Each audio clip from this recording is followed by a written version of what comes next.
Let's discuss further this issue with the cultural expert, Mongezi Guma, who joins me now for that conversation. Mr. Guma, I've got to thank you for your time. This is, I've been saying that the stakes are really high in as far as this matter is concerned. Technically, in terms of what's happening in court, it focuses on the technicalities of which marriage is valid, the Black Administration Act versus customary marriages, the whole issue of the will, whether or not it was forged. But would you agree with me that there's a lot more at stake culturally in terms of the monarchy of AmaZulu in as far as this matter is concerned? Thank you, Simelane. Yes, there's a lot more at stake here. In fact, it doesn't affect just the kingdom of AmaZulu. It affects all royal weddings across the country where there's a recognition of polygamy and the relationship between the various wives of the monarch. So that to simply wish away the existence of the other wives is really unprecedented. There have always been disputes about succession and so on. But really the biggest question here is how do you then treat the other wives? There can be only one other wife. There can be two, there can be, depending on the monarch. Do you believe it has implications? That's where it would affect other monarchs. Yeah. Do you believe it has implications for, the standing of customary law in relation to the statutes that we are dealing with? For instance, now, part of what they've been arguing about in court is whether or not the act that, governed entering into what's called civil marriages at the time when King Zwelithini and Queen Sibongile got married, there was the Black Administration Act, whether it allowed for further marriages that would be customary in nature. Of course, a lot has happened since then, and some would say in the current context, it would be difficult for a person married in terms of the Marriages Act to enter into customary marriages. But I'm just wondering to what extent you believe the outcome of this dispute will have implications for the standing of customary law vis-a-vis other areas of law that make up the body of law in South Africa. The legal minds have been arguing over time, in fact, about the extent to which customary law has been integrated into the present South African law.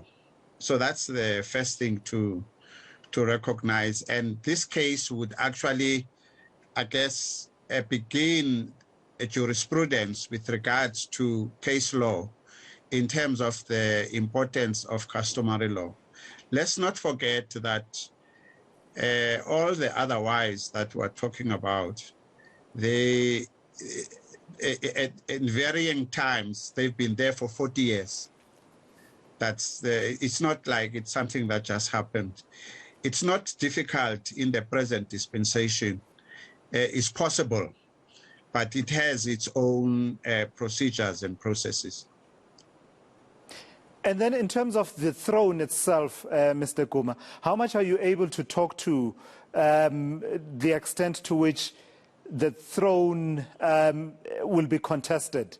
Of course, there is this talk about, the possibility of that being part of the current court case that is playing itself out. But it would be unprecedented, would it not, if it rose to the level of a dispute where the one side of the royal family believes that one prince is supposed to ascend to the throne, while the other side believes that the matter is settled. We have King Misizulu at this point. There are two things here to understand, Simelane. The first thing, in terms of cultural practices over time. An heir is born by a particular woman. It's not a result of a democratic vote of the Royal House or anybody for that matter. The nation, through its processes, assigns a particular woman to be the mother. And there are certain things that happens and flows from that decision, such as supporting the king in paying the lobola, calling the, so that's the first part. Now, who actually becomes the heir, particularly, then it becomes a decision of the inner circle of the king, where the king says, I'm thinking of so-and-so. And in general terms, it's not usually necessarily the eldest. It could be any one of those children of that particular woman. So I'm also wondering, lastly, as a parting shot, Mr. Guma, is there room for cultural practices such as what you've just described now, that, you know, the cultures and traditions and customs prescribed the lineage of who ascends to the throne in quite an understood way, understood by everyone who was part of those communities?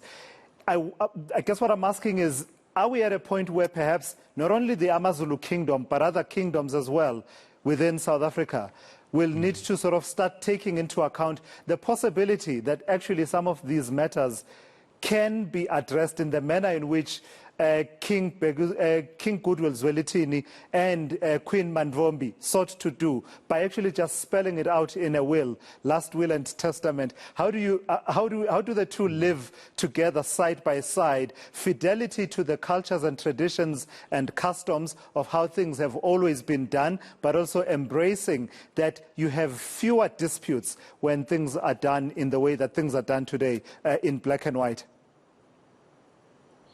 No, you are right there.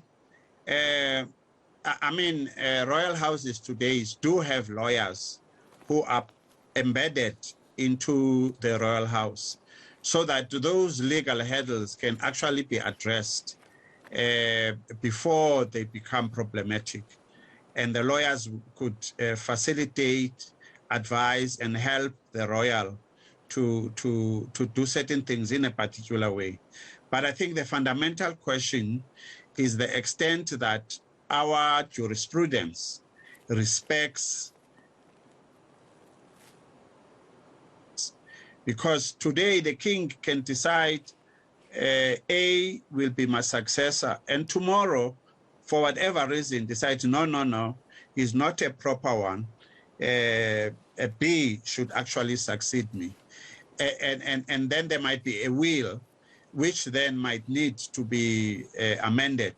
And lawyers should actually be able to help them. In other words, I'm saying the cultural practice itself is not written down in a way that it's concrete and iron, but it really needs to be embedded into the so-called Roman Dutch law that is also prevalent within South Africa.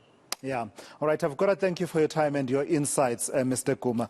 Really eye-opening and helping us to really understand the complex matters. We are in for a serious learning curve, all of us as South Africans, as that court case gets underway in the High Court in Pietermaritzburg. Still to come here on All Angles.